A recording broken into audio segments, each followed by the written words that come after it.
Aucun stade sénégalais n'a été homologué par la Confédération africaine de football. Pathétique. Et pourtant, le pays de la Teranga est la première nation africaine au classement FIFA. Une histoire qui ne laisse indifférents les journalistes sportifs de Ziguinchor. La pilule est amère à avaler. Moi, je pense que c'est une déception.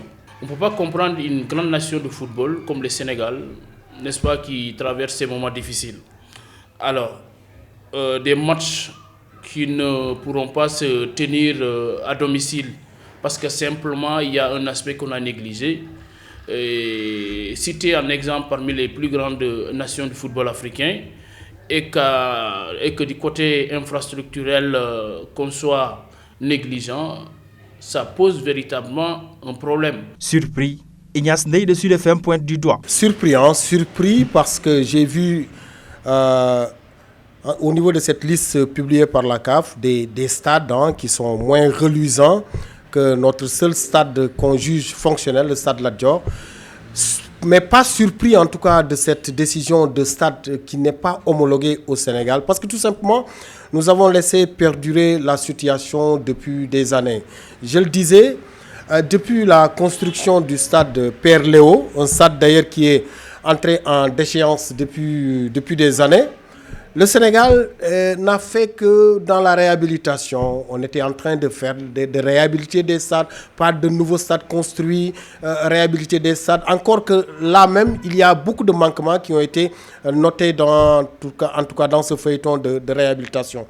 Aujourd'hui, on est là sans stade homologué. Bon, c'est vrai que beaucoup vous diront c'est une situation qui est un peu surprenante. Mais personnellement, je dis que c'est une honte pour le football sénégalais. Un coup dur, certes, pour le football sénégalais, mais c'était prévisible. C'est du moins l'avis de nos interlocuteurs. Alors, c'est des erreurs qui ont été commises. Il faut reconnaître publiquement qu'elles ont commis ces erreurs.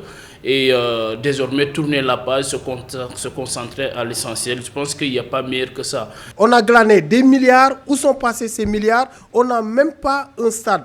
On est en train d'implorer la CAF pour homologuer un stade Lat Dior. Et je pense que cela, même si le stade est homologué par la CAF, cela va relever tout simplement de la complaisance. Parce que nous, on a fait vraiment beaucoup de pays africains. On a vu les stades. Vous dites, les autorités démissionnaient, je ne vais pas jusque-là, mais quand même, elles savent aujourd'hui, ces autorités, qu'elles ont une part de responsabilité. Dans un communiqué, la Confédération africaine de football indique que sur les 56 pays membres, 22 ne disposent pas de stade répondant aux normes internationales.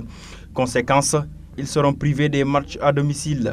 Dans les semaines à venir, une nouvelle mission de la CAF devrait revisiter le stade Lat Dior de Thiès pour une homologation définitive. Chose qui pourrait satisfaire les amoureux du football.